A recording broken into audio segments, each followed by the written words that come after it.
Le Sahel se referme sans bruit autour de trois capitales.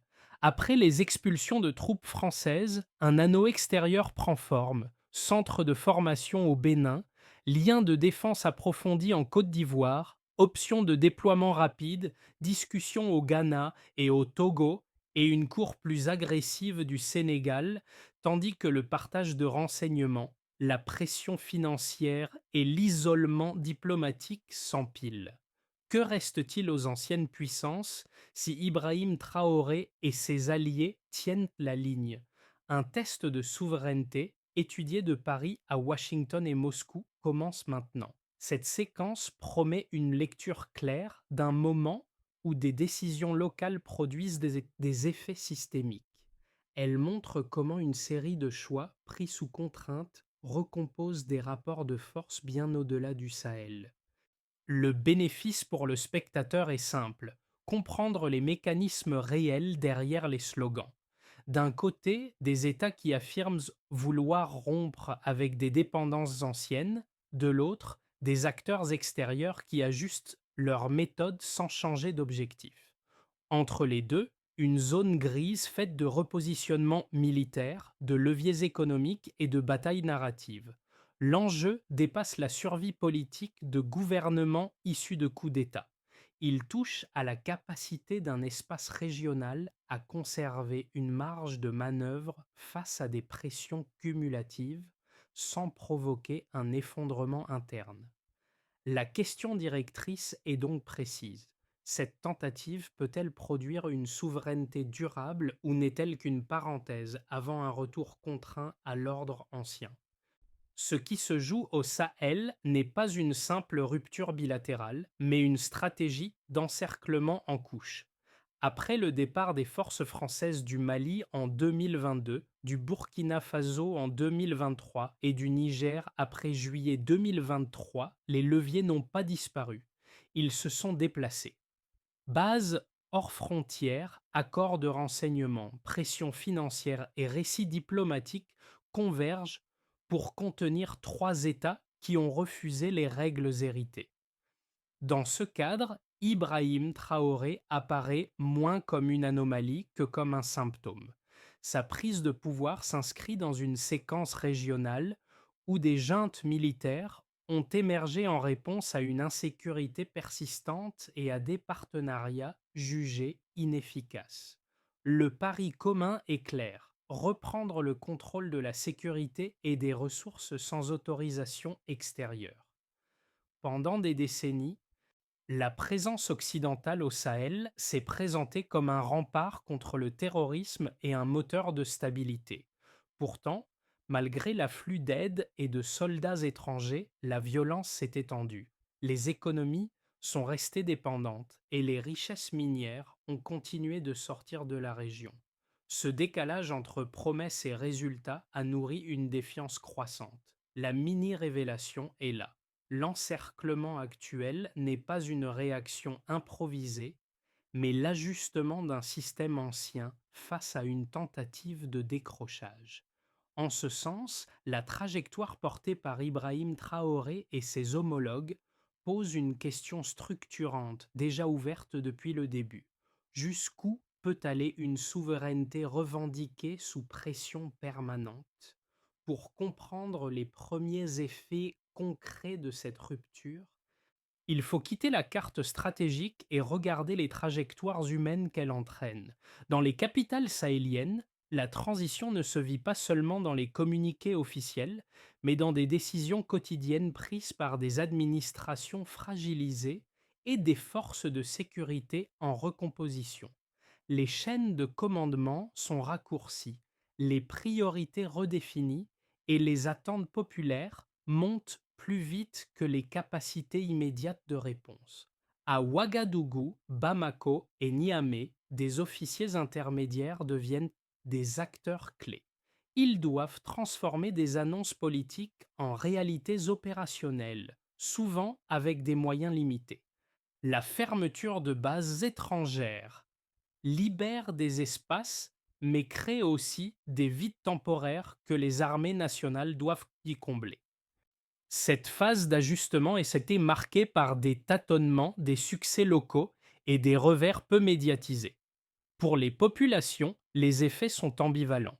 Certains perçoivent un regain de fierté et une parole politique plus directe. D'autres constatent surtout la persistance de l'insécurité et la lenteur des améliorations économiques. Cette dissonance alimente un climat d'attente tendue où chaque incident est interprété comme une validation ou une remise en cause du nouveau cap.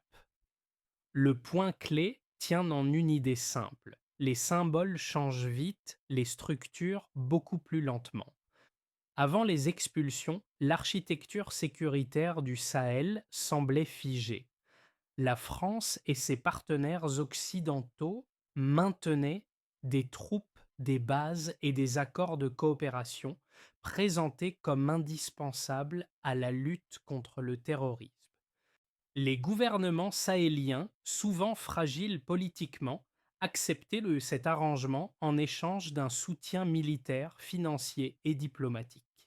Cette situation produisait une stabilité apparente, mais masquait une dépendance profonde et des résultats sécuritaires de plus en plus contestés sur le terrain.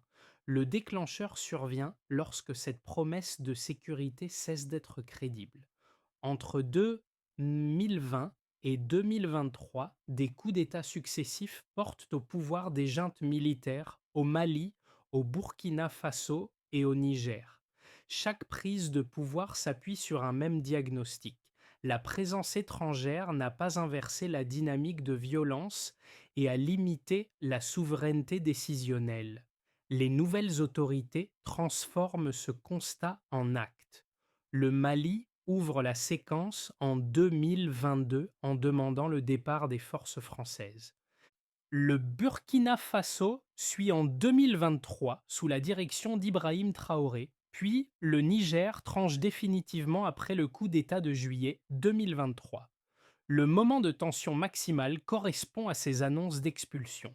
À l'extérieur, elles sont interprétées comme un défi frontal à l'ordre sécuritaire régional. À l'intérieur, elles sont présentées comme des décisions opérationnelles, non symboliques, destinées à redéfinir les partenariats.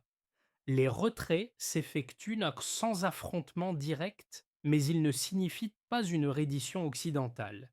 Ils marquent un repositionnement. Les bases quittent le cœur du Sahel pour s'installer ou se renforcer dans les pays voisins, tandis que les mécanismes de pression se déplacent vers d'autres registres. Les répliques apparaissent rapidement. Des centres de formation émergent au Bénin. Les liens de défense se resserrent en Côte d'Ivoire et des discussions s'intensifient avec le Ghana, le Togo et le Sénégal. En parallèle, des accords de partage de renseignements permettent de surveiller les mouvements transfrontaliers pendant que des leviers économiques comme la suspension d'aide ou le gel d'avoirs entrent dans le jeu. Le message implicite est constant. L'expulsion ne met pas fin à l'influence, elle en modifie seulement la forme. Face à cette pression cumulative, la réponse sahélienne s'organise. Les trois États officialisent leur coopération à travers l'Alliance des États du Sahel. Ils cherchent à coordonner leur politique de sécurité, à mutualiser certaines capacités et à afficher un front commun. Cette phase de réorganisation constitue le véritable tournant. Et elle transforme une suite d'actes nationaux en projet régional, avec tous les risques et les promesses que cela implique. La séquence est désormais claire. Une rupture assumée suivie d'une montée en tension, puis d'un bras de fer prolongé. Avant les ruptures politiques récentes, le modèle dominant reposait sur une équation stable. Présence militaire étrangère contre promesse de sécurité. Le niveau de référence était clair.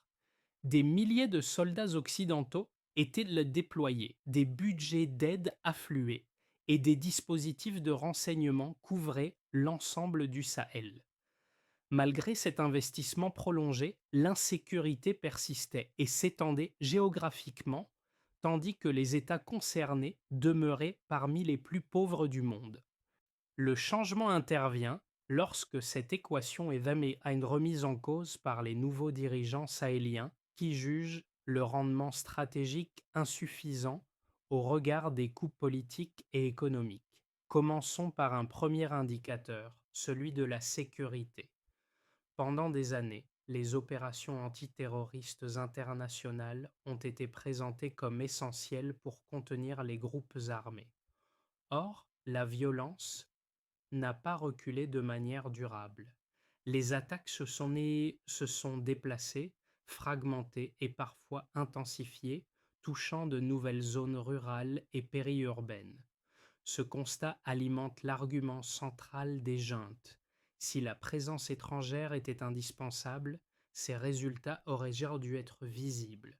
L'écart entre l'effort consenti et l'effet observé devient un point de rupture narratif et politique. Un deuxième indicateur s'impose ensuite, l'économie des ressources. Au Niger, l'uranium extrait alimente depuis des décennies des chaînes énergétiques extérieures, notamment françaises. Pourtant, le pays reste structurellement pauvre, avec des services publics sous-financés. Au Burkina Faso, l'or, en particulier issu de l'exploitation artisanale, a longtemps transité par des intermédiaires étrangers, avec une captation limitée pour l'État. Le delta recherché par les nouvelles autorités est explicite: augmenter la part des revenus conservés localement. La révision ou la renégociation des contrats devient ainsi un levier central de souveraineté, autant symbolique que budgétaire. Un troisième indicateur complète le tableau: la dépendance financière. Les mécanismes d'aide occidentaux et multilatéraux étaient assortis de conditionnalités politiques et économiques. La suspension de ces flux après les coups d'État révèle une vulnérabilité structurelle. En réponse, les États sahéliens cherchent à diversifier leurs partenaires, acceptant des accords plus transactionnels, notamment avec la Russie et la Chine. Le passage d'un modèle conditionnel à un modèle pragmatique constitue un basculement mesurable dans la façon de financer la sécurité et les infrastructures. Enfin, un quatrième indicateur apparaît clairement: l'isolement diplomatique.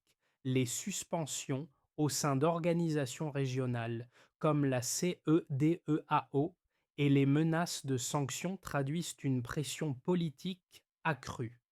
Le coût de la rupture est réel, mais il est désormais intégré dans le calcul stratégique des dirigeants sahéliens. Pour Ibrahim Traoré, comme pour ses homologues, l'argument est constant: l'isolement temporaire est préférable à une dépendance permanente. Pris ensemble, ces éléments dessinent un tableau cohérent. Le passage du baseline au delta ne garantit pas le succès, mais il explique la logique interne de la rupture. La souveraineté n'est plus évaluée à l'aune des promesses, mais à celle des résultats concrets attendus, même sous contrainte. Les critiques de la trajectoire sahélienne avancent deux arguments solides. Le premier affirme que la rupture avec les partenaires occidentaux affaiblit immédiatement la lutte contre le terrorisme. Selon cette lecture, la réduction des capacités aériennes, du renseignement et du soutien logistique crée des angles morts que les groupes armés exploitent rapidement. L'encerclement extérieur serait alors une mesure de précaution, destinée à contenir une instabilité appelée à déborder au-delà des frontières nationales. Dans ce cadre, l'expulsion des forces étrangères apparaît moins comme un acte de souveraineté que comme un pari sécuritaire risqué. Le second argument concerne l'économie. Les opposants soulignent que l'isolement diplomatique, la suspension d'aide et les menaces de sanctions privent les États sahéliens de ressources vitales. Les investissements occidentaux et multilatéraux finançaient une part importante des budgets publics et des infrastructures. Rompre brutalement avec ce système exposerait les populations à des chocs économiques, à une inflation accrue et à une détérioration des services essentiels. Selon cette logique, Et la souveraineté revendiquée pourrait se traduire par une fragilisation sociale rapide. Ces deux arguments reposent sur des constats réels, mais ils négligent un élément central mis en évidence par les données du passé récent. Malgré une présence militaire étrangère massive et des flux financiers continus, la situation sécuritaire ne s'est pas stabilisée durablement. La violence s'est déplacée et élargie, suggérant que le modèle antérieur n'offrait pas de solution structurelle. De même, l'aide conditionnelle n'a pas empêché la persistance d'une pauvreté endémique ni une dépendance prolongée aux décisions extérieures. La réponse sahélienne ne nie pas les coûts immédiats de la rupture. Elle part du principe que maintenir un système jugé inefficace comporte à long terme un coût plus élevé encore. En diversifiant les partenariats militaires et économiques, même de façon transactionnelle, les dirigeants cherchent à tester d'autres configurations plutôt que de reconduire un schéma perçu comme bloqué. La question n'était donc pas de savoir si les risques existent, mais si le risque du statu quo était réellement moindre. Le véritable point de bascule se situe ailleurs, dans un déplacement discret du rapport de force. À mesure que la pression extérieure s'organise autour du Sahel, les dirigeants concernés réorientent leur stratégie vers l'intérieur. Ils ne cherchent plus seulement à repousser une influence, mais à réduire leur vulnérabilité structurelle. Cette logique transforme la confrontation. Elle ne se joue plus uniquement sur des bases militaires ou des sanctions visibles, mais sur la capacité à absorber les chocs sans céder politiquement. Dans ce cadre, Ibrahim Traoré et ses homologues misent sur un principe simple: rendre la souveraineté coûteuse à attaquer. La coordination régionale devient un multiplicateur. Mutualiser la sécurité aux frontières, harmoniser certaines décisions économiques et afficher une unité politique réduit l'efficacité des pressions ciblées. L'alliance des États du Sahel n'est pas conçue comme une provocation, mais comme un amortisseur. Ce changement de posture explique pourquoi l'isolement, bien réel, n'a pas encore produit l'effet attendu par les capitales occidentales. La stratégie sahélienne n'ignore pas l'encerclement. Elle le contourne partiellement en internalisant le coût de la rupture. Ce n'est pas une garantie de succès, mais un recalibrage du terrain de jeu. À partir de ce moment, la question centrale se déplace. Qui s'adapte le plus vite à la nouvelle configuration? Pour les États, la première conséquence est institutionnelle. La coordination au sein de l'Alliance des États du Sahel modifie la manière dont les décisions de sécurité et de politique économique sont prises. Les priorités sont définies de façon plus concertée, notamment sur le contrôle des frontières et la circulation des forces. Cette mise en commun réduit certaines redondances, mais elle exige aussi une discipline politique nouvelle entre des régimes issus de trajectoires nationales différentes. Pour Ibrahim Traoré, l'enjeu est de démontrer que cette coopération n'est pas seulement déclarative, mais capable de produire des résultats visibles dans la durée. Pour les entreprises, le paysage devient plus incertain mais aussi plus ouvert. Les sociétés occidentales historiquement présentes, notamment dans les secteurs miniers et logistiques, font face à des renégociations de contrats et à des exigences accrues de retombées locales. Dans le même temps, des acteurs russes, chinois et régionaux trouvent des opportunités dans ce moment de transition. Le changement ne signifie pas la fin des investissements, mais un déplacement des conditions d'accès. Les règles deviennent plus politiques, moins standardisées et fortement dépendantes de la stabilité sécuritaire locale. Pour les populations, les effets sont ambivalents et inégaux. À court terme, l'isolement diplomatique et la réduction de certaines aides se traduisent par des tensions économiques. Les prix peuvent y fluctuer, les projets de développement ralentir et les attentes sociales rester insatisfaites. En parallèle, un discours de souveraineté plus affirmé nourrit un sentiment de fierté et de reprise de contrôle, particulièrement chez les jeunes générations. Cette dynamique crée un contrat implicite entre dirigeants et citoyens, accepter des sacrifices immédiats en échange d'une promesse de changement structurel. La solidité de ce contrat dépendra de la capacité à livrer des améliorations tangibles. Pour la région, enfin, l'effet est systémique. Le Sahel devient un précédent observé de près par d'autres États africains confrontés à des dépendances similaires. Si l'expérience sahélienne parvient à maintenir une cohésion minimale et à éviter un effondrement économique ou sécuritaire, elle pourrait inspirer des stratégies de diversification des partenariats ailleurs sur le continent. À l'inverse, un échec renforcerait l'argument selon lequel la rupture avec les cadres occidentaux entraîne inévitablement instabilité et isolement. Ces quatre niveaux s'entrecroisent. Les choix étatiques influencent l'environnement des entreprises, qui affectent à son tour les conditions de vie des populations avec des répercussions régionales. Dans cette chaîne, Ibrahim Traoré occupe une place symbolique particulière, car son discours et ses décisions sont souvent perçus comme un indicateur avancé de la trajectoire sahélienne. Chaque succès ou revers local est interprété comme un signal plus large. La conséquence la plus tangible à ce stade est donc l'incertitude assumée. Le Sahel a quitté un cadre connu, imparfait mais prévisible pour un espace de manœuvre plus étroit et plus risqué. La question n'est plus abstraite. Elle devient concrète pour chaque acteur concerné. Qui peut supporter le coût de cette transition le plus longtemps? Si l'on imagine d'abord une trajectoire de continuité, la dynamique actuelle se prolonge sans rupture majeure. Les États du Sahel maintiennent leur coordination minimale, sécurisent certains axes prioritaires et absorbent une partie de la pression extérieure.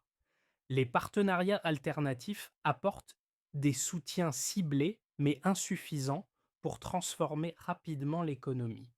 L'isolement diplomatique persiste, compensé par une gestion prudente des tensions internes. Dans ce cadre, la stabilité reste fragile mais fonctionnelle, avec des avancées ponctuelles et des zones de vulnérabilité persistantes. Et si l'on envisage, au contraire, une issue plus favorable, la coopération régionale gagne en efficacité. Les mécanismes conjoints aux frontières réduisent certaines menaces, tandis que les renégociations de ressources dégagent des marges budgétaires modestes mais réelles. Les investissements d'infrastructures accélèrent donc la connectivité et abaissent des coûts logistiques clés. La pression extérieure se reconfigure, laissant place à des canaux de dialogue pragmatiques. Le récit de souveraineté s'appuie alors sur des résultats visibles, ce qui consolide l'adhésion sociale et limite les risques de contestation interne. À l'inverse, il faut aussi envisager un scénario de détérioration. La pression cumulée produit ses effets. Des chocs économiques, une insécurité persistante ou des fractures politiques internes affaiblissent la cohésion régionale. Les sanctions et suspensions prolongées raréfient les ressources, tandis que la coordination se délite sous le poids des urgences nationales. Dans ce contexte, des acteurs extérieurs retrouvent alors des leviers d'influence, non par une intervention directe, mais par la promesse d'un retour à des cadres connus en échange de concessions. La transition s'enlise. En prenant un peu de hauteur, il faut rappeler que ces trajectoires ne sont pas exclusives. Des éléments de chacune peuvent coexister selon les secteurs et les territoires. Le facteur déterminant reste la capacité d'adaptation institutionnelle et sociale plus que l'alignement géopolitique lui-même. La souveraineté, ici, se mesure à la résilience face au choc et à la constance des choix sous contrainte. Pour garder une boussole méthodologique, l'essentiel est d'optimiser les marges plutôt que de parier sur un basculement rapide.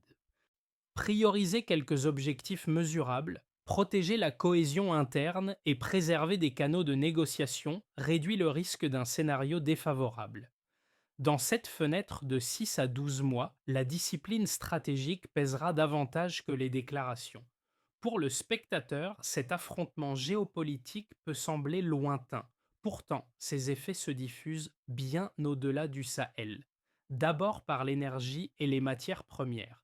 Les renégociations de contrats sur l'or, l'uranium et d'autres ressources critiques influencent upon la fréquence des chaînes d'approvisionnement mondiales déjà tendues. Des ajustements locaux peuvent se traduire par des variations de prix, des retards logistiques ou des arbitrages industriels ailleurs. Ensuite, par la sécurité régionale élargie. Le Sahel est un carrefour. Les dynamiques de violence, de contrôle territorial et de coopération aux frontières affectent les flux migratoires, les routes commerciales et les priorités sécuritaires de pays voisins. Une stabilisation relative réduit les pressions en cascade. Une dégradation les amplifie. Ce lien indirect explique pourquoi des capitales éloignées suivent la situation de près. Il y a aussi une dimension narrative qui touche directement l'opinion publique. La question de la souveraineté, de la dépendance et du choix des partenaires résonne dans de nombreux contextes. Elle interroge la capacité des États à diversifier sans s'isoler, à négocier sans se soumettre et à assumer les coûts de décision autonomes. Ce débat dépasse le Sahel et nourrit des discussions sur les modèles de développement, l'aide conditionnelle et les partenariats transactionnels. Pour les acteurs économiques et civiques, l'enjeu est pragmatique. Comprendre les signaux faibles, révision contractuelle, priorités budgétaires, recomposition institutionnelle, permet d'anticiper des risques et des opportunités. L'incertitude n'est pas une anomalie, elle devient un paramètre à gérer. Observez comment des dirigeants comme Ibrahim Traoré arbitrent entre contraintes internes et pressions externes, offrent des enseignements transférables. Enfin, pour le citoyen, il s'agit d'un test de méthode. La souveraineté ne se décrète pas, elle se construit par des choix cohérents, mesurables et révisables. Accepter cette complexité sans slogan ni catastrophisme est déjà une forme de lucidité. Le Sahel agit ici comme un miroir grossissant des dilemmes contemporains. La première étape, c'est de renforcer une sécurité réellement coordonnée. Les États du Sahel doivent de concentrer leurs efforts sur quelques zones prioritaires plutôt que de disperser des moyens limités. La mutualisation du renseignement, la synchronisation des opérations frontalières et la clarification des chaînes de commandement sont des actions immédiates. Le critère d'évaluation est simple, une réduction mesurable des incidents majeurs sur des axes clés, même sans éradication totale de la violence. La deuxième étape, c'est de reprendre en main la gestion des ressources. La renégociation des contrats miniers et énergétiques doit s'accompagner de mécanismes de transparence budgétaire minimaux. L'objectif n'est pas seulement d'augmenter les recettes, mais de démontrer que ces revenus se traduisent en services visibles. L'indicateur pertinent est la part des recettes affectées à des dépenses identifiables, comme la sécurité locale ou les infrastructures de base. La troisième étape se joue sur le terrain économique et social. Diversifier les partenaires, notamment avec des accords transactionnels, réduit certaines dépendances mais accroît les risques. Les gouvernements doivent donc prioriser des projets à effet rapide sur l'emploi et la mobilité afin de maintenir l'adhésion populaire. La mesure du succès repose sur la stabilité sociale plus que sur la croissance nominale. La quatrième étape, elle, est d'abord diplomatique. Maintenir des canaux de dialogue, même dans un contexte de sanctions ou de suspension, limite l'escalade. L'objectif n'est pas un alignement, mais une négociation pragmatique depuis une position consolidée. La reprise de formats techniques ou sectoriels constitue un signal utile. Enfin, la cohérence politique interne est déterminante. Pour Ibrahim Traoré, comme pour ses homologues, la crédibilité du projet dépend de la constance entre discours et décision. Le critère ultime est la résilience, la capacité à absorber la pression sans renier les objectifs annoncés. Si ces étapes s'alignent, la souveraineté cesse d'être un slogan et devient un processus observable. Revenir aux trajectoires humaines permet de mesurer ce qui est réellement en jeu.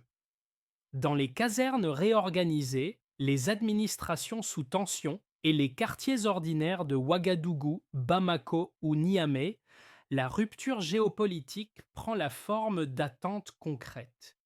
Les promesses abstraites de souveraineté se traduisent en décisions visibles, parfois modestes, parfois lourdes de conséquences. C'est là que le pari se joue, loin des cartes et des communiqués.